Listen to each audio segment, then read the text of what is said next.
দর্শক স্বাগত জানাচ্ছি নির্বাচন নিয়ে এখন টেলিভিশনের নিয়মিত আয়োজন ভোটের ট্রেনে। পুরো এই আয়োজন জুড়ে আপনাদের সঙ্গে আছি আমি বেলায়েত হোসাইন। জাতীয় ঐকমত্য কমিশনের পক্ষ থেকে সুপারিশমালা তুলে ধরা হয়েছে প্রধান উপদেষ্টার কাছে। সরকারকে অনুরোধ করা হয়েছে দ্রুত নির্বাচন কমিশনের সঙ্গে আলোচনা করে নির্বাচনের দিন অথবা নির্বাচনের আগে যে কোনো সময় গণভোটের আয়োজন যেন করা হয়, গণভোটের তফসিল যেন দেওয়া হয়। এই বিষয়ে আমরা আজকের ভোটের ট্রেনে আলোচনা করব। তবে তার আগে এ বিষয়ে প্রধান উপদেষ্টা কি বলেছেন, অধ্যাপক ডক্টর আলী রিয়াজ কি বলেছেন, এছাড়া বিভিন্ন রাজনৈতিক দলের নেতারা কে কি বলেছেন শুনে আসতে চাই। জুলাই ঘোষণার পরে জুলাই সনদ আজকে আরেকটি গুরুত্বপূর্ণ দিন। এই জুলাই সনদের বাস্তবায়নের প্রক্রিয়া এটা খুব গুরুত্বপূর্ণ একটা বিষয়। আমরা এটা ঐতিহাসিক পরিবর্তন। এটার এই আজকে যেটা আমাদের হাতে দেবে কমিশন, সেটা তাদের বাস্তবায়নের প্রক্রিয়াটা যদি আমরা সঠিকভাবে পালন করতে পারি, কাজ এগিয়ে নিয়ে যেতে পারি, তাহলে বাংলাদেশ অতীত থেকে মুক্ত হয়ে যাবে। আমরা সরকারকে আজকে যেটা বলেছি সেটা হচ্ছে তারা যেন অবিলম্বে এই বিষয়ে নির্বাচন কমিশনের সাথে আলাপ আলোচনা করে একটি তফসিল, নির্বাচনের তফসিল তৈরি করে ফেলে। যে তারা জাতীয় ঐকমত্য প্রতিষ্ঠার বদলে জাতীয় অনৈক্য প্রতিষ্ঠার একটা প্রচেষ্টা গ্রহণ করেছেন। বিস্ময়করভাবে আজকে যে সংযুক্তিগুলো দেয়া হলো সুপারিশমালার সাথে, সেখানে এই নোট অফ ডিসেন্টের কোনো উল্লেখ নাই। সংবিধান সংস্কার পরিষদের নামে একটা আইডিয়া এখানে সংযুক্ত করা হয়েছে, যেটা আগে জাতীয় ঐকমত্য কমিশনে কখনো টেবিলে ছিল না, আলোচিত হয়নি, এই বিষয়ে কোনো ঐকমত্য হয়নি। যে 270 দিন পঞ্জিকা দিন মানে ক্যালেন্ডার ডেসের মধ্যে এই সমস্ত সংস্কার প্রস্তাবগুলো গৃহীত না হলে অটোমেটিক সেটা সংবিধানে সংযুক্ত হবে। এটা একটা হাস্যস্কর ব্যাপার। জুলাই সনদ অবিলম্বে আদেশ জারি করে জাতীয় নির্বাচনের পূর্বে গণভোট দিতে হবে। আমরা শুনতে পাচ্ছি একটি দলকে খুশি করার জন্য সরকারের অভ্যন্তরের কেউ গণভোটকে উপেক্ষা করে একই দিনে জাতীয় নির্বাচন এবং গণভোটের প্রহসনের পায়তারা করছেন। পুরো আলোচনায় বিএনপির অবস্থান ছিল যে গণভোট আর নির্বাচন একই দিনে হবে, দুটো ব্যালটের মাধ্যমে। এটা দিনের আলোর মতো পরিষ্কার। নতুন করে এই সাবজেক্টকে সামনে আনার কোনো সুযোগ নাই। সেটা যেই বলুক, যারাই সেটা প্রতিবেদন দেখ, সেটা তাদের সমস্যা। নির্বাচনের পূর্বে সুপারিশ করা হয়েছে। আমরা এনসিপি আমাদের জায়গা থেকে এই বিষয়টিকে পজিটিভভাবে দেখি এবং আমরা মনে করি এটি তুলনামূলকভাবে একটি ভালো ফলাফল বয়ে আনবে। কারণ যখন নির্বাচনের সাথে একই সাথে এতগুলো সংস্কার কেন্দ্রিক একটা গণভোটের রায় থাকবে, তখন মানুষের চিন্তা ভাবনা ফোকাস এটা নির্বাচন কেন্দ্রিক হবে। আমরা আজকে কথা বলবো সংবিধান বাস্তবায়ন আদেশ 2025 নিয়ে। বিষয়ে আলোচনার জন্য আমাদের সঙ্গে যুক্ত হয়েছেন এবি পার্টির চেয়ারম্যান জনাব মুজিবুর রহমান মঞ্জু। আমাদের সঙ্গে আছেন সংবিধান সংস্কার কমিশনের সদস্য, জাতীয়তাবাদী আইনজীবী ফোরামের সদস্য ব্যারিস্টার মঈন ফিরোজী। আমাদের সঙ্গে কিছুক্ষণের মধ্যে যুক্ত হবেন জামায়াতের আইনজীবী অ্যাডভোকেট শিশির মোহাম্মদ মনির। আমরা আজকে তিনজনের সঙ্গে আলোচনা করব। আপনাদেরকে স্বাগত জানাচ্ছি আমাদের আজকের আলোচনায়। আমি শুরুতে একটু মঈন ফিরোজী ভাইয়ের কাছে যেতে চাই। মঈন ফিরোজী ভাই, আজকে আপনি শুনেছেন যে ঐকমত্য কমিশনের পক্ষ থেকে প্রধান উপদেষ্টার কাছে বা সরকারের কাছে যেই সুপারিশমালা, তাদের সেই সুপারিশমালা তুলে ধরা হয়েছে, সেখানে আমরা জুলাই সনদের যেই 84টি সংস্কার প্রস্তাবনা আমরা দেখেছি, সেখানে অনেকগুলো বিষয় নোট অফ ডিসেন্ট ছিল বিএনপি সহ কয়েকটি রাজনৈতিক দলের। আজকে যে জুলাই বাস্তবায়ন আদেশ আমরা দেখতে পেলাম, যেটার খসড়া আমরা দেখতে পেলাম, সেখানে 48টি সাংবিধানিক বিষয় যুক্ত করা হয়েছে, যেখানে কোনো ধরনের নোট অফ ডিসেন্ট বিষয়গুলোকে যুক্ত করা হয়নি, যেটা নিয়ে তীব্র প্রতিক্রিয়া জানিয়েছে বিএনপি। এই বিষয়ে একটু আপনার মতামত শুনতে চাই ফিরোজী ভাই। জি, আপনাকে ধন্যবাদ। জুলাই সনদ যেটা সবাই মিলে সই করেছে, সেখানে নোট অফ ডিসেন্টটা এই ডকুমেন্টেরই অংশ। এখন যদি এই অংশটুকু বাদ দিয়ে দেয়, তাহলে আমি যখন একটা ডকুমেন্ট সই করি, আমি কিন্তু ওর পুরো কন্টেন্টটা এটা দেখে আমি সই করি। সুতরাং আজকে যদি কোনো একটা অংশ বাদ দিয়ে সুপারিশগুলো সরকারের কাছে দেয়া হয়, তাহলে এই ডকুমেন্টটাকে এক ধরনের বিকৃত করা হলো, অথবা এই ডকুমেন্টটাকে বিতর্কিত করা হলো। জুলাই সনদ আমাদের একটা জাতির জন্য ঐতিহাসিক ডকুমেন্ট।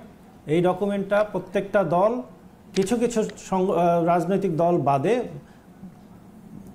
ম্যাক্সিমাম দলই কিন্তু এটাকে অনুমোদন করেছে এবং তারা ভবিষ্যতে রাষ্ট্র গঠনে যে এই ডকুমেন্টটা যাতে একটা দিক নির্দেশনা হিসেবে কাজ করে সেইভাবেই এই ডকুমেন্টটা অ্যাকসেপ্ট করেছে। এখন বাস্তবায়নের প্রক্রিয়াতে এসে যদি জুলাই সনদকেই কাটছাট করা হয় তাহলে এই পুরো একটা এগ্রিড ডকুমেন্টটা আবার একটা ডিসএগ্রিমেন্টের মধ্যে ফেলে দেওয়া হলো। তাহলে এই 9 মাস ব্যাপী এত কিছু আয়োজন, এত আলোচনা, সবার পরামর্শ, সবাইকে নিয়ে একমত, এই পুরো বিষয়টাই একটা প্রহসনে পরিণত হয়ে যাবে। বাস্তবায়ন নিয়ে একটা সবসময় জটিলতা ছিল, কিন্তু কন্টেন্টটা নিয়ে জটিলতা ছিল না, কন্টেন্ট নিয়ে কিন্তু সবাই একমত ছিল। বাস্তবায়নের বিষয়ে যে সুপারিশগুলো করেছে এখন বর্তমানে, সেটাও আমার একটা প্রশ্ন আছে, সেটা হলো এই প্রক্রিয়াগুলো নিয়ে কেন সমস্ত রাজনৈতিক দলের সাথে যখন একসাথে আলোচনা হলো তখন এই জায়গাটা ওনারা এই প্রস্তাবগুলো তখন তুললেন না? কারণ এই প্রস্তাবগুলো তো ঐক্যমত্য কমিশন গঠন করার মূল কারণটা কি ছিল? ঐক্যমত্য কমিশন কিন্তু নিজের কোনো মতামত দেওয়ার কথা না, যেটা মাননীয় প্রধান উপদেষ্টা প্রথমেই ঐক্যমত্য কমিশনের প্রথম অধিবেশনে বলেছিলেন যে আমরা ঐক্যমত্য কমিশনের কাজ হবে সবার বিষয়গুলো একসাথে করে জাতির সাথে উপস্থাপনা করা। কিন্তু যদি সবার বিষয়ের জায়গায় তাদের কিছু বিষয় এখানে জুড়ে দেয় তাহলে এই ঐক্যমত্যের জায়গাটা ওনারা নড়বড়ে করে দিল। ওনারা একটা বিষয় নতুনত্ব এনে সব রাজনৈতিক দলের এতদিনের আয়োজনটাকে এক প্রকার ডিসরিগার্ড করলো।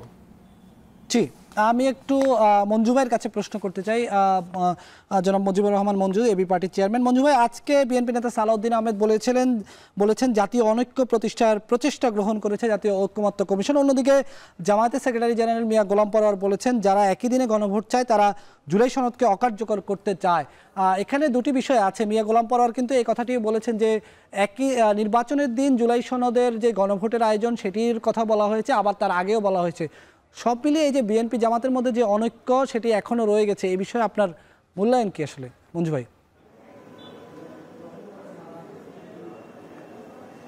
ধন্যবাদ। বিএনপি জামাতের অনৈক্যের বিষয়টা তো আমি আগেও বলেছি, আমরা বারবার বলেছি যে বিএনপি জামাতের মধ্যে যে ইগোটা কাজ করছে, এখানে মূল প্রসঙ্গটা হচ্ছে ইগো, এবং এই ইগো দূর করা তো খুব কঠিন। কারণ আমরা ঐক্যমত্য কমিশনে যতগুলো আলোচনা করেছি, আমাদের যত যুক্তি খণ্ডন সব কিছু আমরা তুলে ধরেছি। এখন দেখেন ভোট কি আগে হবে না একই সাথে হবে, এটা পিওরলি হচ্ছে সুবিধা অসুবিধার একটা ব্যাপার। আমরা বলেছি যে ইলেকশন যদি একই দিনে হয় কিছু খরচ বাঁচবে, কিছু প্রশ্ন করার থাকলে আমাকে বলে দিও, পিছিয়ে যাও, অনেক বেশি হবে। কিন্তু একটা থ্রেট থাকে, সেটা হচ্ছে ইলেকশনের দিন যদি বিভিন্ন জায়গায় কেন্দ্র দখল বা কেন্দ্র বাতিল হয়, সেই সাথে মানে সংসদ নির্বাচনের পাশাপাশি গণভোটটাও ডিস্টার্বড হবে।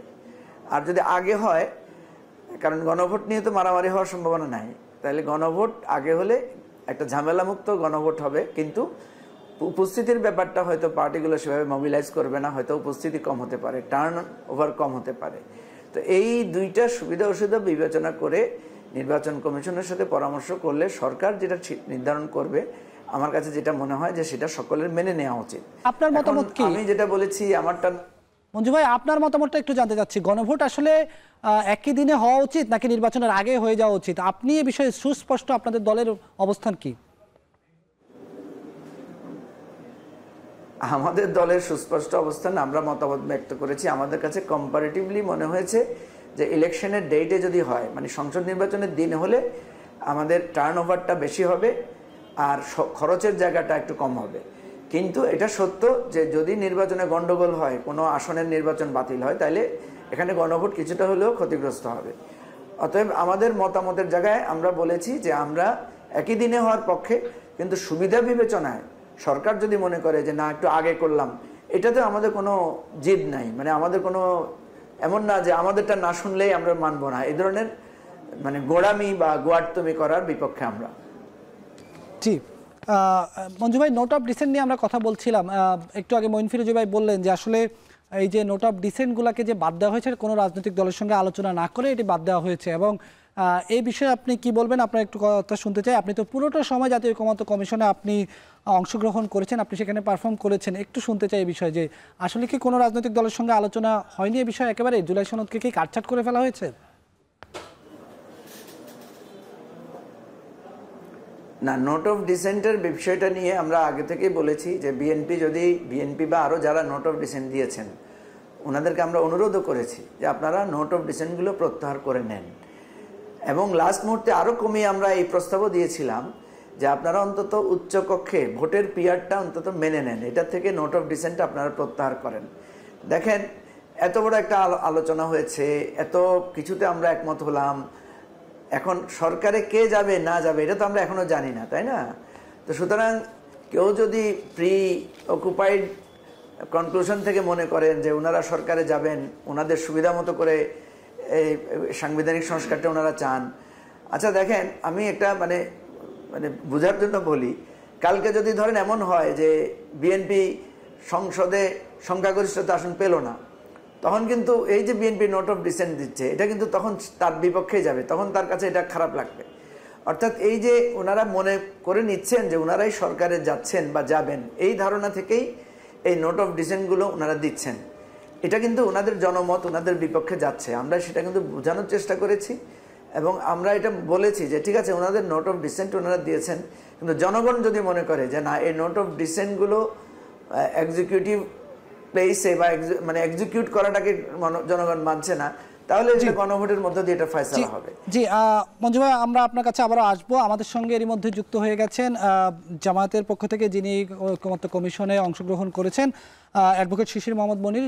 শিশির ভাই, আপনাকে স্বাগত জানাচ্ছি আমাদের আজকের আলোচনা। শিশির ভাই, আজকে আমরা এটি জানি না এটি কোনো কোইন্সিডেন্ট কিনা, আমরা যখনই দেখতে পেয়েছি যে জাতীয় ঐকমত্য কমিশনের পক্ষ থেকে প্রধান উপদেষ্টার কাছে সুপারিশ করা হয়েছে এবং ঐকমত্য কমিশনের পক্ষ থেকে এ বিষয়ে কথা বলা হয়েছে, আপনি ফেসবুকে আলহামদুলিল্লাহ লিখে একটি পোস্ট করেছেন। এটি কি আসলে আপনি কোনো কারণে এই ঐকমত্য কমিশন যে সুপারিশটি করেছে এটি কি আপনারা আপনাদের বিজয় মনে করেছেন, এই জন্য আলহামদুলিল্লাহ বলেছেন? শিশির ভাই।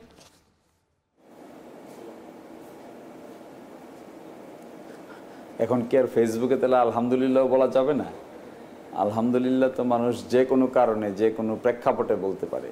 আপনার কাছে মনে হচ্ছে যে এটা আমি ঐকমত্য কমিশনের জন্য বলেছি, আমার মনে হয় এটা কোইন্সিডেন্স, এটাকে এভাবে ব্যাখ্যা করার প্রয়োজন নাই। ঐকমত্য কমিশন যে রেকমেন্ডেশন করেছে আমি মনে করি সেই রেকমেন্ডেশনগুলো অত্যন্ত যুগোপযোগী এবং একটি ঐতিহাসিক কাজ তারা করেছেন। রাষ্ট্র যদি এই মেকানিজমটাকে অ্যাকসেপ্ট করে অগ্রসর হয়, বাংলাদেশের যে নতুন যাত্রা সেই যাত্রা আমরা দেখতে পাবো, এবং সকল রাজনৈতিক দলেরই উচিত এটাকে ওয়েলকাম করা, অযথা বিতর্কের জন্ম না দেওয়া, এবং এটিকে নিয়ে নতুন বিতর্ক উত্থাপন করার অর্থ হলো সংস্কার প্রক্রিয়াকে বাধাগ্রস্ত করা। সংস্কার প্রক্রিয়া এখন অগ্রসরমান, সব কিছু বাস্তবে রূপান্তর হতে যাচ্ছে। আমাদের সকলের দায়িত্ব হবে, আমরা যারাই বাংলাদেশকে ভালোবাসি, গণ অভ্যুত্থানকে ভালোবাসি, গণ অভ্যুত্থানের পক্ষ অবলম্বন করতে চাই, তাদের সকলের উচিত হবে এক বাক্যে এই সংস্কার প্রক্রিয়াকে সামনের দিকে অগ্রসর করে নিয়ে যাওয়া। এখানে যদি আমরা কোনো ধরনের কোনো বাধা বিপত্তি এবং কটু মন্তব্য করি তাহলে হয়তো সংস্কার প্রক্রিয়ার ক্ষেত্রে আমাদের যে উদ্দেশ্য এবং আমাদের যে ইচ্ছা সেটা প্রশ্নবিদ্ধ হবে। সংস্কার প্রক্রিয়া হবে, বাংলাদেশ নতুন করে যাত্রা শুরু করবে, সকল রাজনৈতিক দল তাকে অ্যাসিস্ট্যান্স দিবে, এইটাই হওয়া উচিত সংস্কার প্রক্রিয়ার মূল উদ্দেশ্য, এবং রাজনৈতিক দলগুলোর মধ্যে এরকম একটা ওয়েলকামিং টেন্ডেন্সি থাকা উচিত বলে আমি মনে করি। সেই জন্য আমাদের পক্ষ থেকে আমরা এই প্রপোজালকে ওয়েলকাম করি, এই প্রপোজালকে রেসপেক্ট করি, এই প্রপোজালকে সময়োপযোগী মনে করি, এবং এই প্রপোজালের মাধ্যমে বাংলাদেশের যাত্রা স্থায়ী হোক এবং সংস্কার। শিশির ভাই, আপনি বলেছেন আপনাদের পক্ষ থেকে আপনি ওয়েলকাম করছেন ঐকমত্য কমিশনের এই সুপারিশগুলোকে, কিন্তু আজকে আমরা দেখেছি জামায়াতের সেক্রেটারি জেনারেল মিয়া গোলাম পরোয়ার তিনি বলেছেন যে নির্বাচনের দিনেও গণভোট করার একটি অপশন জাতীয় ঐকমত্য কমিশন এখানে রেখেছে, এটি রেখে নির্বাচন ঐকমত্য কমিশন একটি দলের হয়ে কাজ করছে। এই বিষয়ে তাহলে কি বলবেন? এটা একটা প্রস্তাব সম্পর্কে বলেছেন, ওখানে তারা বলেছেন নির্বাচনের দিন অথবা আগে অন্য যে কোনো এক সময় নির্বাচন, অর্থাৎ ঐকমত্য কমিশন এই ব্যাপারে কোনো সিদ্ধান্ত দেয়নি, অপশন দিয়েছে। অপশনটা সরকার ঠিক করবে। ফলে এখানে কোনো বিরোধ আমি দেখছি না। সেক্রেটারি জেনারেল যে কথা বলছেন তার সঙ্গে আমি যা বলছি তার সঙ্গে কোনো বিরোধের কোনো কাজ আছে, কোনো কারণ আছে বলে আমি মনে করছি না।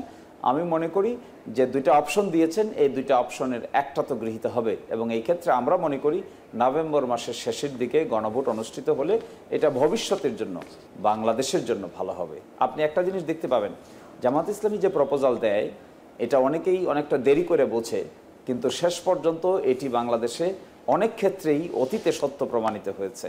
যেমন ধরুন কেয়ারটেকার গভর্নমেন্ট, কেয়ারটেকার গভর্নমেন্টের প্রবক্তা ছিল বাংলাদেশ জামাত ইসলামী।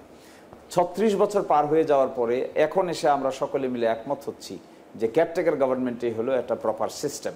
ফলে আমি মনে করব যে কথাগুলো এখানে বলা হচ্ছে যে আগে নির্বাচন অনুষ্ঠিত হতে পারে, গণভোট আগে অনুষ্ঠিত হতে পারে, এটা আমরা আমাদের যুক্তি উপস্থাপন করে বলছি, কারণ বলছি, কার্যকারণ বলছি, কেন চাই সেটা বলছি। অন্যরাও যদি তা ভিন্ন কিছু মনে করেন তারাও তাদের যুক্তি উপস্থাপন করবেন, কারণ বলবেন, পক্ষে বিপক্ষে আর্গুমেন্ট করবেন। এই আর্গুমেন্টের মাধ্যমেই সরকার একটাকে গ্রহণ করে নিবে বলে আমার কাছে মনে হচ্ছে। জি, আমি একটু সংক্ষেপে ব্যারিস্টার মঈন ফিরোজী ভাইয়ের কাছে একটু আসতে চাই, তারপর একটু বিরতি নেব। মঈন ফিরোজী ভাই, নোট অফ ডিসেন্ট যেহেতু রাখা হচ্ছে না জুলাই সনদে, এখন আসলে এই জুলাই সনদের চূড়ান্ত পরিণতি কি? এটি যদি জনরায়ে অর্থাৎ গণভোটে যদি এটি পাস হয়ে যায় তাহলে এই নোট অফ ডিসেন্টগুলো যদি, এটি আমি একটু ধরে নিচ্ছি, যদিও মঞ্জু ভাই একটু আগে বলেছেন যে বিএনপি ধরে নিয়েছে বিএনপি সরকার গঠন করবে, এটি তো নাও হতে পারে। তারপরে আমরা এটি ধরে নিয়ে যদি আলোচনা করি যে বিএনপি যদি সরকারও গঠন করে ফেলে, আর এখানে একদিকে আমরা দেখছি নোট অফ ডিসেন্টও রাখা হচ্ছে না, তাহলে কি বিএনপি কি করবে? আসলে এখানে কি করার আছে বিএনপি যেহেতু নোট অফ ডিসেন্ট নেই? আমি একটু আমার পুরনো আলোচনাটাকে একটু কারেকশন করব, কারণ নোট অফ ডিসেন্ট থাকছে না জুলাই সনদে, আমার মনে হয় এই কথাটা ঢালাওভাবে এভাবে বলা ঠিক না। ওনাদের রেকমেন্ডেশনে হয়তো কিন্তু ফিরোজী ভাই, আজকে সালাউদ্দিন আহমেদ নিজেও কিন্তু এই অভিযোগ তুলেছেন যে নোট অফ ডিসেন্ট নেই। তিনি নিজেও কিন্তু বলেছেন, বিএনপি নেতা সালাউদ্দিন আহমেদ তিনি নিজেও বলেছেন যে জুলাই যে বাস্তবায়ন যে আদেশ, সেই আদেশে নোট অফ ডিসেন্ট রাখা হয়নি। তিনি এটা নিয়ে উদ্বেগ প্রকাশ করেছেন। কিন্তু না, কথাটা শেষ করি, সেটা হলো জুলাই সনদের ডকুমেন্টটা তো অলরেডি এক্সিকিউটেড ডকুমেন্ট, সুতরাং ওখানে যেভাবে আছে ওইটা তো আর এখন কাটছাটের কোনো জায়গা নেই, সুতরাং ওটা অ্যাজ ইট ইজ আছে। কিন্তু ওনার যে রেকমেন্ডেশনটা আজকে সুপারিশ যেগুলো দিয়েছে সেখানে হয়তো নোট অফ ডিসেন্টটা রাখছেন না, কিন্তু এটার একটা ডেঞ্জার আছে। ডেঞ্জারটা হচ্ছে যে ওনাদের রেকমেন্ডেশনের ভিত্তিতেই গণভোটের প্রশ্নগুলো দেয়া হবে। সো গণভোটের প্রশ্নের মধ্যে যদি রেকমেন্ডেশনে নোট অফ ডিসেন্ট না থাকে তাহলে এই পুরো যে ডকুমেন্টটার ভিতর থেকে মূল বক্তব্য এবং নোট অফ ডিসেন্টের এই পুরোটা জনগণের সাথে পূর্ণাঙ্গভাবে উপস্থাপিত না হওয়ার সম্ভাবনা আছে। গণভোটটা কবে হবে সেটা একমাত্র ইস্যু না, গণভোটে কি প্রশ্ন করা হবে এটা একটা কিন্তু খুবই গুরুত্বপূর্ণ বিষয়। কারণ আপনি জনগণের কাছে যে প্রশ্নটা দিবেন সেই প্রশ্নটা যাতে এই জুলাই সনদের টোটাল স্পিরিটটাকে ধারণ করে। কারণ মানুষ যখন তার মতামত দিবে, ধরেন হা অথবা না, তখন যাতে জুলাই সনদের প্রত্যেকটা বিষয়ে রিফ্লেকশন হয়। নোট অফ ডিসেন্ট কিন্তু জুলাই সনদের একটা বিশেষ অংশ, কারণ নোট অফ ডিসেন্টের মধ্য থেকে একটা কথা বলা আছে যে যেসব দল ওই পার্টিকুলার পয়েন্টটা এগ্রি করে না তারা তাদের ইস্তেহারে রাখতে পারে, এবং তারা যদি ইলেক্টেড হয় তাহলে ওই ইস্তেহার অনুসারে তারা তাদের ওই পয়েন্টটা থেকে ডিফার করতে পারবে। সুতরাং এই পয়েন্টটাও কিন্তু, নোট অফ ডিসেন্টটাও কিন্তু জুলাই সনদের পূর্ণাঙ্গ ঐক্যমতের একটা সাবজেক্ট হিসাবে এসছে। সুতরাং সুপারিশে যদি এই বিষয়টা না থাকে তাহলে আমাদের গণভোটে ওই জিনিসটা না থাকার সম্ভাবনা দেখা যাচ্ছে। সো এই বিষয়ে আরো ক্লিয়ার করা উচিত ঐক্যমত্য কমিশনের। জি, অনেক ধন্যবাদ। আমরা এই বিষয়ে আরও আলোচনা করব, তবে এই পর্যায়ে একটি বিরতি নেওয়ার সময় হয়েছে। দর্শক, নিচ্ছি ছোট্ট একটি বিরতির পর ফিরে এসে আলোচনা করব জুলাই সনদ বাস্তবায়ন আদেশ নিয়ে। RICL TMX, যুগের পর যুগ স্থাপনা থাকে মজবুত। VRM প্রযুক্তির RICL TMX। আমরা আলোচনা করছিলাম সংবিধান জুলাই সনদ বাস্তবায়ন আদেশ নিয়ে 2025 নিয়ে। আমাদের সঙ্গে যুক্ত আছেন জামায়াতের আইনজীবী অ্যাডভোকেট শিশির মোহাম্মদ মনির, আছেন এবি পার্টির চেয়ারম্যান মুজিবুর রহমান মঞ্জু, একই সঙ্গে আছেন সংবিধান সংস্কার কমিশনের সদস্য ব্যারিস্টার মঈন ফিরোজী। আমরা এই পর্বে আলোচনা একটু শুরু করতে চাই শিশির ভাইকে দিয়ে। শিশির ভাই, আজকে বিএনপি নেতা সালাউদ্দিন আহমেদ বলেছেন আগামী সংসদ 270 দিনে ঐক্যমত্য কমিশনের সুপারিশ প্রস্তাবগুলো সংস্কার পরিষদ পাশ করতে ব্যর্থ হলে স্বয়ংক্রিয়ভাবে সংবিধানে যুক্ত হয়ে যাবে। এই প্রস্তাবকে, এই কথাটিকে তিনি হাস্যকর বলেছেন। কি বলবেন এই বিষয়ে? কেউ হাসতে চাইলে তো আর আপনি ফেরাইতে পারবেন না। আমি যদি হাসতে চাই আপনি ফেরাইতে পারবেন? হাসি কিংবা কান্না এটা আপনার নিজস্ব স্বাধীনতার ব্যাপার। তবে আজকে যে এই কথা তারা বলছেন, তারা কি ভুলে গেছেন 1977 সালে তারা কি করেছিলেন? 1977 সালে, এখন তো স্বয়ংক্রিয়ভাবে সংবিধান সভায় এটা অ্যাকসেপ্ট হবে এই কথা বলা হয়েছে। 1977 সালে তো একটি মার্শাল ল প্রক্লেমেশন দিয়ে সংবিধানের বিধান চেঞ্জ করেছিলেন। ফলে আমার মনে হয় যেটাকে হাস্যকর বলা হচ্ছে, এই নজির পিছন দিকে ফিরে তাকালে তারা নিজেরাই দেখতে পাবেন অতীতে তারা কি করেছিলেন। সেই তুলনায় এখন যা করা হচ্ছে এটা আরও অনেক বেশি অ্যাকসেপ্টেবল, কনস্টিটিউশনালি ভায়াবল এবং সিস্টেমেটিক ওয়েতে করা হচ্ছে। আমার মনে হয় এই যে একটা রিঅ্যাক্টিভ মেন্টালিটি সংস্কারের ব্যাপারে, এই রিঅ্যাক্টিভ মেন্টালিটিটা থাকা উচিত নয়। রাজনৈতিক দলের প্রোঅ্যাক্টিভ মেন্টালিটি থাকা উচিত এই রিফর্ম প্রক্রিয়ার ব্যাপারে। রিফর্মের মধ্যে যে সমস্ত এজেন্ডাগুলো স্থান পেয়েছে, এই স্থান পাওয়া এজেন্ডাগুলোকে অবলীলায় মেনে নেওয়া উচিত। আমরা যারা নোট অফ ডিসেন্টের বিরোধিতা করছি, আমরা বলছি যে আমরা নোট অফ ডিসেন্ট দিলাম, Jamaat Islami note of dissent দিয়েছে, বিএনপি নোট অফ ডিসেন্ট দিয়েছে, অন্যান্য দল নোট অফ ডিসেন্ট দিয়েছে। আচ্ছা আপনি বলেন, এই নোট অফ ডিসেন্ট থাকা সত্ত্বেও জনগণ যদি একমত হয়, তাহলে আমি একটা রাজনৈতিক দলের নোট অফ ডিসেন্টের কি গুরুত্ব থাকবে? এই জন্যই তো গণভোটে পাঠানো হচ্ছে, জনগণ হা বলে না বলে। একটা রাজনৈতিক দলের মতামতের চাইতে এক জনগণের মতামত কি বড় না ছোট? জামাত ইসলামী যে সমস্ত জায়গায় নোট অফ ডিসেন্ট দিয়েছে, আমরা তো বলেছি বাংলাদেশের মানুষ যদি হা ভোট দেয়, আমরা ডিসেন্টিং এর ব্যাপারে কোনো কথাই বলবো না। কেন কথা বলবো? জনগণের শক্তিতে যদি আমরা বিশ্বাস করি, তাহলে নোট অফ ডিসেন্ট দিয়ে আমরা নিজের আটকাতে চাইবো কেন? জনগণ যদি তার গণভোটে এটাকে অ্যাকসেপ্ট করে নেয়, অবশ্যই আমাদের নোট অফ ডিসেন্টের কোনো মূল্য থাকবে না। নোট অফ ডিসেন্ট কি? আমরা 4 জন বসে একটা আলোচনা করেছি, 3 জন একমত হয়েছে, একজন বলেছে এই ব্যাপারে আমি একমত না। যিনি বলেছেন একমত না, তারটা কি সিদ্ধান্ত? অবশ্যই সিদ্ধান্ত না। আমি বলেছি একমত না, আমারটা কি সিদ্ধান্ত? অবশ্যই আমারটা সিদ্ধান্ত না। 3 জন যেটা বলেছেন সেটা সিদ্ধান্ত হবে, আর সাইডে দিয়ে লেখা থাকবে যে 4র্থ জন এখানে দ্বিমত পোষণ করেছেন। এটার নামই তো নোট অফ ডিসেন্ট। তো নোট অফ ডিসেন্টকে এখানে রেখে জনগণের কাছে পাঠালে, জনগণ যদি হা ভোটে জয়যুক্ত করে, তাহলে কোনো ব্যক্তির কিংবা কোনো দলের কিংবা আমাদের দলের কিংবা অন্য কোনো দলের নোট অফ ডিসেন্ট তো আর কার্যকর থাকার কোনো কারণ আছে বলে আমি মনে করি না। ফলে আমি মনে করি জনাব সালাউদ্দিন সাহেব তিনি যে মন্তব্য করেছেন, এই মন্তব্যটুকু আই ফুললি রেসপেক্ট হিম। তিনি আমাদের ডিপার্টমেন্টের একজন বড় ভাই, আমরা সেম বিশ্ববিদ্যালয়ে লেখাপড়া করেছি, আমার ফুল রেসপেক্ট আছে। কিন্তু সংস্কার প্রক্রিয়ার প্রতি একটা পজিটিভ টেন্ডেন্সি, একটা মনোভাব প্রকাশ করলে আজকে মনে হয় জাতি সকলের কাছ থেকেই ভালো শিক্ষা পেত। আমরা এই অযথা বিতর্কে না গিয়ে সামনের দিকে দেখা ভালো হবে, পিছন দিকে টানা ঠিক হবে না। শিশির ভাই, গণভোট একই দিনে হবে নাকি নির্বাচনের আগে হবে? এই বিতর্কের অবসান কিভাবে হবে? ঐকমত্য কমিশন দুটো অপশনও দিয়েছেন। ওনারা বলছেন আগেও হতে পারে কিংবা পরেও একই দিনই হতে পারে। এই বিতর্কের অবসান তো শেষ পর্যন্ত সিদ্ধান্ত নেবে সরকার। আমার ধারণা, আমি যেটা বুঝেছি এই প্রপোজালের মধ্য থেকে, যেহেতু দুটো প্রপোজালে উপস্থাপন করেছেন, অর্থাৎ ঐকমত্য কমিশন এই দুটো প্রপোজালের যে কোনো একটা সিদ্ধান্ত নেন নাই, দুটোকেই বলেছেন অথবা আকারে। এই অথবা আকারে বলার পরে বাকি সিদ্ধান্তটা সরকার নিবে। আমরা আগে করার ব্যাপারে আমাদের আর্গুমেন্ট তুলে ধরছি, অন্যরা একদিনে করার ব্যাপারে তার আর্গুমেন্ট তুলে ধরছে। আমরা আগে এই জন্য বলছি যে আগে করলে এটা গুরুত্ব বেশি পাবে এবং খরচেরও তেমন কোনো বিষয় নাই, এবং এটা অনেকটা ইজি, এবং এটা করলে অ্যাটেনশন বেশি পাবে এবং গণ অভ্যুত্থানের পরবর্তী পদক্ষেপ নেওয়া। আমি একটু মঞ্জু ভাইয়ের কাছে আসতে চাই। মঞ্জু ভাই, আজকে একটি কথা বলা হয়েছে বিএনপির পক্ষ থেকে যে সংবিধান সংস্কার সভা, এটির কোনো আলোচনাই হয়নি, অথচ জুলাই সনদ বাস্তবায়ন আদেশের মধ্যে এটি অন্তর্ভুক্ত করে দেওয়া হয়েছে। আলোচনা ছাড়া এই যে অন্তর্ভুক্ত করে দেওয়ার যে বিষয়টি, এটাকে আপনি কিভাবে দেখছেন মঞ্জু ভাই? না, এটা আলোচনা হয় নাই, বিষয়টা এরকম না।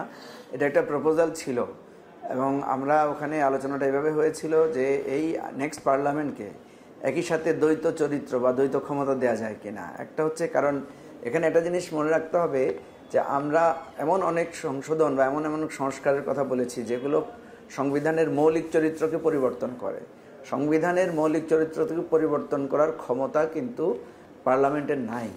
সংবিধানের মৌলিক চরিত্র পরিবর্তন, সংবিধান নতুন করে লেখা, সংবিধান পুনর্গঠন, এই কাজটা করতে পারে একমাত্র সংবিধান সভা, অথবা যেটা আমরা বলি যে মানে এমন একটা সংবিধান, এটাকে বলা হয় আপনার সাংবিধানিক পরিবর্তনের জন্য যেটা আমাদের গণপরিষদ, সেটা।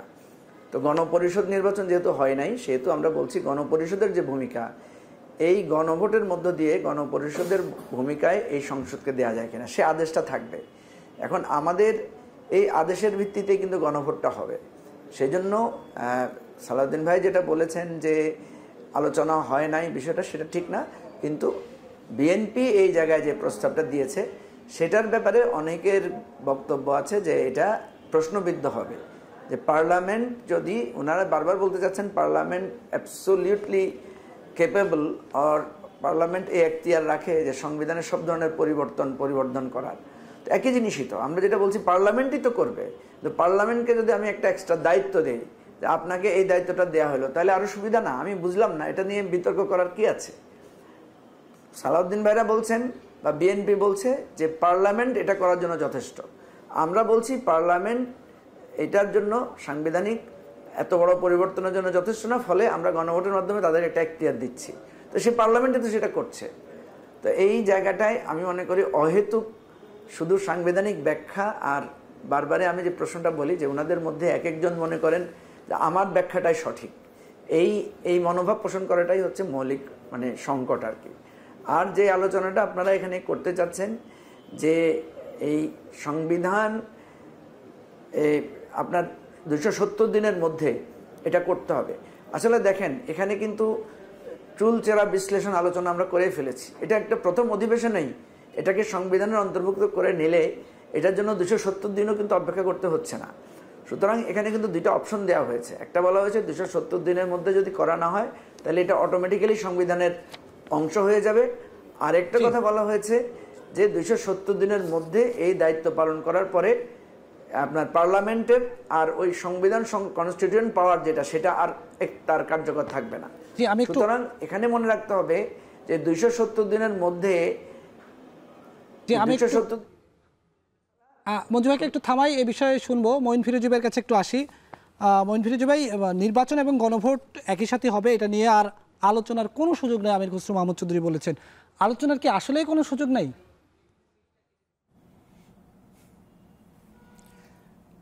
আলোচনা আসলে এমন একটা বিষয়, এটা সুযোগ থাকা বা না থাকা পরিস্থিতির উপর অনেক সময় নির্ভর করে। আমি একটু দুটো বিষয় যে আজকে খুব জরুরি বিষয় আলোচনার আলোকপাত হয়েছে, এটা একটু বলা খুব প্রয়োজন। প্রথমত, এই সুপারিশে ওনারা বলেছে গণভোটে যদি না হয় তাহলে এটা এখানেই ইতি ঘটবে। তার মানে এই যে এত আমাদের সংস্কারের আয়োজন, এটা ওখানেই শেষ হয়ে যাবে, এটা তো হতে পারে না। আমরা তো রাষ্ট্র গঠনের জন্যে কাজ করেছি। এখানে গণভোটে কিন্তু একটা বিশাল শক্তি কিন্তু না ভোটের পক্ষেও কাজ করতে পারে, যারা পরাজিত শক্তি যারা, তারাও এখানে ভূমিকা রাখতে পারে। তাহলে আমি যদি আগেই বলে দেই যে না ভোট হলে এটা এখানে ইতি হয়ে যাবে, তাহলে পুরো সংস্কার প্রক্রিয়াটাকে আমি অস্বীকার করছি। দ্বিতীয়ত হচ্ছে যে গণপরিষদের ডিউরেশন দেওয়া হচ্ছে 270, এরপরে স্বয়ংক্রিয়ভাবে এটা সংবিধানে ঢুকে যাবে। প্রথম কথা হচ্ছে যে জুলাই সনদের প্রিন্সিপালগুলো আলোচনা হয়েছে, কিন্তু সংবিধান একটা আইনি ডকুমেন্ট, সেখানে যে ড্রাফট থাকে এই ড্রাফটটা কিন্তু এখনও তৈরি হয়নি বা জুলাই সনদের অংশ না। তাহলে আপনি স্বয়ংক্রিয়ভাবে কী ঢোকাবেন? আপনি তো সংবিধান একটা আইনি ডকুমেন্টে আইনি ভাষা আসবে, সেই বিষয়টা যদি জুলাই সনদে থাকতো তাহলে আমরা বলতে পারতাম যে জুলাই সনদের এই ল্যাঙ্গুয়েজটা এখানে অ্যাড হয়ে যাবে স্বয়ংক্রিয়ভাবে। এটা একটা প্রিন্সিপাল, তো শুধু অ্যাড হওয়ার সুযোগ নেই। আর থার্ড যেটা বলেছে, এটা খুব জরুরি বিষয়, আপনি একটু খেয়াল করবেন, ইশতেহারে থাকলে যে দল তার নির্বাচনী ইশতেহারে যে বিষয়টা নির্বাচনে সে যদি সরকার গঠন করার সুযোগ পায়, তার ইশতেহারে যারা নোট অফ ডিসেন্ট দিয়েছে পার্টিকুলার ওই বিষয়টা যদি জনগণের কাছ থেকে সেটা অনুমোদন নিয়ে নেয়, তার রাষ্ট্র গঠনে তাকে জনগণ যদি সুযোগ দেয়, তাহলে তার ওই নোট অফ ডিসেন্টটা ইশতেহারে থাকার কারণে ওইটা প্রাধান্য পাবে। এটা অলরেডি জুলাই সনদে আছে। আপনি যদি জুলাই সনদের পুরো নোট অফ ডিসেন্টটা বাদ দিয়ে দেন, তাহলে জুলাই সনদ আবার বলা হচ্ছে যে জুলাই সনদ অনুসারেই সব হবে। এই নোট অফ ডিসেন্টটা কি জুলাই সনদের অংশ না? অবশ্যই অংশ। তাহলে আমি বলে দিলাম যে ইশতেহারের মাধ্যমে জনগণ যদি আমাকে অ্যাপ্রুভ করে সরকার গঠনে, আমার নোট অফ ডিসেন্টটা প্রায়োরিটি পাবে। এই পয়েন্টটা যখন জুলাই সনদের অংশ হয়, সেই অংশটা যদি আমি গণভোট থেকে বের করে দেই, তাহলে আমি কিন্তু আমার জনগণের ম্যান্ডেট নিয়ে আসার পরেও আমি ওই অধিকারটা থেকে বঞ্চিত হচ্ছি, যেটা জুলাই সনদে স্বাক্ষরের আগে সবাই এগ্রি করেই ওই পয়েন্টটা এন্ডোর্স করেছে। তাহলে জুলাই সনদ থেকে আমি সরে আসার একটা এখানে চেষ্টা দেখতে পাচ্ছি। তো আমার গণভোটের ব্যাপারে আপনি টাইমটা কোনো বিষয় না, আপনি ইলেকশনের দিনও করেন আগে করেন, এটা আমার কাছে মুখ্য বিষয় না। আমার কাছে মুখ্য বিষয় হচ্ছে গণভোটে আপনি একটা শিডিউল দিয়ে দিচ্ছেন যে 48টা পয়েন্ট সংযুক্তিতে থাকবে, আপনি শুধুমাত্র একটা প্রশ্ন করবেন হ্যাঁ আর না। 48টা পয়েন্ট জনগণকে আপনি যদি এই জুলাই সনদের ল্যাঙ্গুয়েজে দিয়ে দেন, কটা লোক 48টা বিষয় ওইভাবে বুঝবে? আর অনেক কিছু বিষয় আছে যেটা একটা একটা করে বিশ্লেষণের প্রশ্ন আছে, আপনি শুধুমাত্র ঢালাওভাবে গণভোটে হা এবং না দিয়ে সংযুক্তি আপনি অ্যাকসেপ্ট করেন নাকি সংযুক্তিটা রিজেক্ট করেন, এইভাবে দিলে পুরো জিনিসটা আই ওয়াশ হবে। মূল যে স্পিরিটটা গণভোটের, যে প্রত্যেকটা বিষয়ে জনগণের মতামতটাকে প্রাধান্য দেয়া, সেটা হবে না। এখানে এক ধরনের একদম চালাকি হয়ে যাচ্ছে। আর 48 সংযুক্তিটা যদি কোনো কারণে না হয়ে যায়, আপনি এখানে সুপারিশে বলে দিলেন, পুরো প্রক্রিয়াটাই এখানে ইতি ঘটবে। তো এই পুরো আমার মনে হয় ওনাদের সুপারিশটা সুচিন্তিত না। আমার একটা প্রস্তাব হচ্ছে ইমিডিয়েটলি, যেহেতু এখনো প্রক্রিয়ার এক ধরনের চলমান আছে, 31 তারিখ পর্যন্ত সময় আছে, আপনি প্রয়োজনে সব রাজনৈতিক দলকে আবার ডাকেন, ডেকে এই বিষয় নিয়ে একটু ওনাদের সাথে পরামর্শ করে একটা সুচিন্তিত বিষয় উপস্থাপন করেন। কারো এখানে উর্বর মস্তিষ্কের একটা প্রপোজাল এসে পুরো প্রক্রিয়াটাকে প্রশ্নবিদ্ধ করাটা এটা সমীচীন হবে না। আমাদের আগামী দিনের রাষ্ট্র গঠনে এটা অনেক জটিলতা তৈরি করতে পারে। জি, অনেক ধন্যবাদ। আমরা আবারও আপনাদের সঙ্গে আলোচনা করব, আপনারা যুক্ত থাকুন আমাদের সঙ্গে। দর্শক, এ পর্যায়ে নিচ্ছি ছোট্ট আরেকটি বিরতির পর ফিরে এসে আমরা কথা বলবো জুলাই সনদ বাস্তবায়ন আদেশ নিয়ে। দর্শক, আমরা আলোচনা করছিলাম সংবিধান সংস্কার কিংবা জুলাই সনদ বাস্তবায়ন আদেশ নিয়ে। এ বিষয়ে আমরা আলোচনা করব। এ পর্বে একটু শুরুতেই আমি শিশির ভাইয়ের কাছে যেতে চাই। শিশির ভাই, একটি প্রশ্ন উঠেছে, মঈন ফিরোজী ভাইও কথাটা বললেন, সেটি হচ্ছে যে এই যে ধরুন যে 48টা প্রশ্নে ভোট হবে, সেখানে তো আসলে একটা লাইন থাকবে যে আমি জুলাই সনদ চাই কি চাই না, হ্যাঁ হলে হ্যাঁ, না হলে না। কিন্তু একজন জনগণ হিসাবে তো আমি যদি 20টা সংস্কার প্রস্তাবের সঙ্গে আমি একমত থাকি, বাকি 28টার সঙ্গে আমি একমত না থাকি, তাহলে আমি আমার রায় এখানে কিভাবে দিব?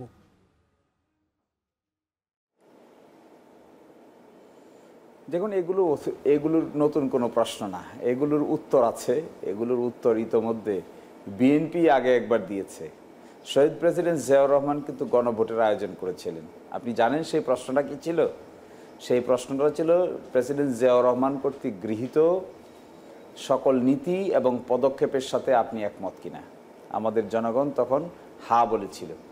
জেনারেল এরশাদ এরকম একটা আয়োজন করেছিলেন, বেগম জিয়া এরকম একটা আয়োজন করেছিলেন যখন তিনি মাননীয় প্রধানমন্ত্রী ছিলেন তখনকার দিনে, তিনিও একটা এরকম গণভোটের আয়োজন করেছিলেন। সেখানেও একই ধরনের প্রশ্ন ছিল।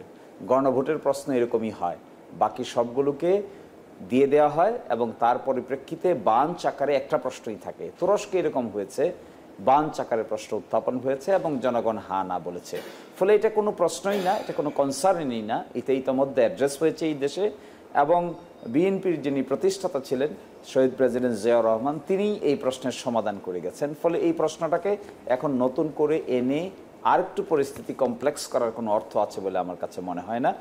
গণভোটের রাস্তাটা ক্লিয়ার, একেবারে ক্লিয়ার, এবং এখানে যে তফসিল দেওয়া আছে, তফসিলের সাবজেক্ট ম্যাটার হবে গণভোটের সাবজেক্ট ম্যাটার, এবং এটি যাবে, এটি অনলাইন, অফলাইন, টেলিভিশন, পত্রিকা, সকল জায়গায় জনগণের কাছে অ্যাভেইলেবল হবে। এটাই নিয়ম, অতীতেও তাই হয়েছে। এমন কিছু এখন বলা ঠিক হবে না যেগুলোর জন্য অতীতে নজির আছে। যখন একটি আইনি সমস্যা ডেভেলপ করে কিংবা কোনো একটি সামাজিক প্রবলেম ডেভেলপ করে, তখন আমরা আইনি সমস্যাকে সমাধান করার জন্য নজির খুঁজি। তো নজির আমাদের দেশে আছে, নজির তুরস্কে আছে। ফলে আমাদের নতুন করে এটাকে নিয়ে ভাববার কোনো কারণ আছে বলে আমার কাছে মনে হয় না। ঐকমত্য কমিশন যে প্রশ্ন প্রস্তাব করেছেন, দুইটা প্রশ্ন প্রস্তাব করেছেন, অপশন 1-এ একটা প্রশ্ন প্রস্তাব করেছেন, অপশন 2-তে একটা প্রস্তাব করেছেন। ফলে যে কোনো একটা প্রশ্ন আমরা পিক করে নিলেই আমাদের প্রশ্নের উত্তর আমরা পেয়ে যাব জনগণ কি মনে করছে। ফলে এটা নিয়ে ফার্দার আর কোনো কমপ্লেক্সিটিস আছে বলে আমার কাছে মনে হয় না। আর আগে হবে না পরে হবে, এই প্রশ্নে একটা সমাধান নিশ্চয়ই সরকার বের করবে। এখন সবচেয়ে ইম্পর্টেন্ট হলো ঐকমত্য কমিশনের রিকমেন্ডেশনটা বাস্তবায়ন করার জন্য সরকারের পক্ষ থেকে আদেশ জারি করা, এই গণভোটের পরিবেশ তৈরি করা এবং গণভোটটা সম্পন্ন করা, যেভাবে রোডম্যাপটা দেওয়া হয়েছে রোডম্যাপটা অ্যাকসেপ্ট করা, সকলকেই একটা পজিটিভ ভূমিকায় চলে যাওয়া, এটাই এখানে গুরুত্বপূর্ণ। এখানে কোনো নেগেটিভ ভূমিকা যে বা আমি যদি নেই, আমরাও যদি নেই, অন্য কেউই যদি নেয়, তাহলে সেটা সংস্কার প্রক্রিয়াকে বাধাগ্রস্ত করা ছাড়া আর কোনো কিছু হবে বলে আমার কাছে মনে হয় না। জি, ধন্যবাদ। মঈন ফিরোজ জুবাইয়ের কাছে আসি। মঈন ফিরোজ জুবাই, বিএনপির পক্ষ থেকে অনেকগুলো কথা বলা হয়েছে, সবগুলো বিষয়ে আসলে ঐকমত্য কমিশনকে প্রশ্ন ছুড়ে দেওয়া হয়েছে। এর মধ্যে একটি বড় প্রশ্ন আমার কাছে মনে হয়েছে যে নির্বাচন কমিশন সংবিধান অনুযায়ী তারা সংবিধান সংস্কার সভার নির্বাচনের আয়োজন করতে পারেন না। তাহলে সংবিধান সংস্কার সভা নির্বাচনের আয়োজনটা কে করবে?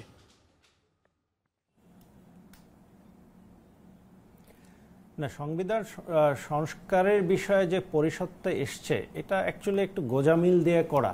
কারণ হলো সংবিধান সংস্কার কমিশন বা সংবিধান সংস্কার পরিষদ এটা যে প্রেক্ষাপটে হয় সেই প্রেক্ষাপটটা বর্তমানে বাংলাদেশের যে ফ্রেমওয়ার্কটা আছে সাংবিধানিক ধারাতে সেটাতে এইভাবে নেই। আপনি গণভোটে যদি বিষয়টা আসে উত্থাপন করেন সেখান থেকে একটা ম্যান্ডেট নেওয়ার একটা সুযোগ আছে, কিন্তু আপনি যদি এখনই আদেশ দিয়ে দেন যে পরবর্তী পার্লামেন্টটা অটোমেটিক প্রথম দিকে এটা একটা পরিষদের বিষয়ে কাজ করবে, পরবর্তীতে নর্মাল পার্লামেন্ট হয়ে যাবে, এই আদেশটা এই মুহূর্তে দেয়াটা যেটা হবে, যেটা সাংবিধানিক ধারাবাহিকতার মাধ্যমে যেহেতু দেশ চলছে, এই আদেশটা নিয়ে একটা বড় জটিলতা তৈরি হবে। এটার একটা সলিউশন হতে পারে যে আপনি গণভোটের মধ্যেই এই অপশনটা দিয়ে দিতে পারেন, তাহলে হয়তো গণভোটের মাধ্যমে একটা ম্যান্ডেট আসার সুযোগ আছে। বাট এই সরকারের একটা মেয়ার আদেশে একটা সংবিধানের একটা সাংবিধানিক প্রক্রিয়ায় নির্বাচনের পরে সেই নির্বাচিত পার্লামেন্ট হিসাবেই সংবিধানে আত্মপ্রকাশ করবে। তখন তো যে পার্লামেন্টটা আসবে সেই পার্লামেন্টটা বর্তমান অন্তর্বর্তী সরকারের যে ম্যান্ডেটের সমস্যা আছে সেটাতে পড়বে না।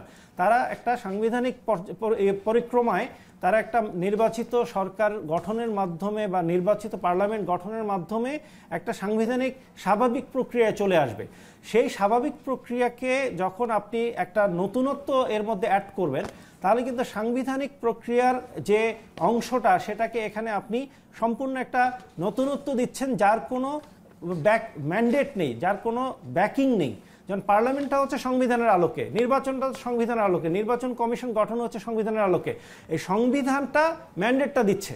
কিন্তু গণপরিষদ যে কনসেপ্টটা ইউজুয়ালি আসে, আপনি যখন পার্লামেন্টকে গণপরিষদে কনভার্ট করতেছেন তখন কিন্তু এর একটা ম্যান্ডেটের সোর্স লাগবে। সেটা হয়তো একটা অপশন হতে পারে এই গণভোটটা, কিন্তু গণভোট ছাড়া একটা মেয়ার আদেশের মাধ্যমে এটা করলে যেটা হবে, ওই কনস্টিটিউয়েন্ট অ্যাসেম্বলির আদলে যে পার্লামেন্টটা আসবে সেটার কোনো আইনগত ভিত্তি, সাংবিধানিক ভিত্তি থাকবে না। জি, শেষ প্রশ্নটি করতে চাই মুজিবুর রহমান মঞ্জু ভাইকে। মঞ্জু ভাই, একটি বড় প্রশ্ন দাঁড়িয়েছে যে আসলে যদি কোনো কারণে, আজকেও আমরা আমাদের নিউজ রুমে এটা নিয়ে আলোচনা করেছিলাম বেশ কিছুক্ষণ, যে আমরা আসলে ধারণা করছি যে জুলাই সনদ বাস্তবায়নে যে হা না ভোটে যদি হা জিতে যায় তাহলে তো হার কথা আছে এক ধরনের, কিন্তু যদি কোনো কারণে না জিতে যায় তাহলে আসলে এত আলোচনা, এত সংস্কার, এত ঐকমত্য কমিশনের এত বৈঠক, এগুলোর আসলে চূড়ান্ত পরিণতি আসলে কি যদি কোনো কারণে না জিতে যায়? মঞ্জু ভাই। না, যদি না জিতে তাহলে তো একটা জিনিস পরিষ্কার হচ্ছে যে জনগণের কাছ থেকে আমরা ম্যান্ডেটটা পাচ্ছি না। কিন্তু জুলাই সনদে যেহেতু আমরা রাজনৈতিক দলগুলো স্বাক্ষর করেছি, তার মানে তো রাজনৈতিক দলগুলো তো আমরা অঙ্গীকারাবদ্ধ, আমরা যদি ক্ষমতায় যাই বা আমরা যদি পার্লামেন্টে যাই তাহলে আমরা সেটা বাস্তবায়ন করব। সুতরাং যদি গণভোটে এটা না হয়, পাশ নাও হয়, পার্লামেন্টে যারা যাবেন তাদের তো একটা অঙ্গীকার স্বাক্ষর করা আছেই, তারা সেটা বাস্তবায়নের জন্য পার্লামেন্টে কাজ করবেন। যেটা বিএনপি আগেই বলেছিল যে আমরা স্বাক্ষর করছি, আমরা করব, গণভোটের আর দরকার নাই।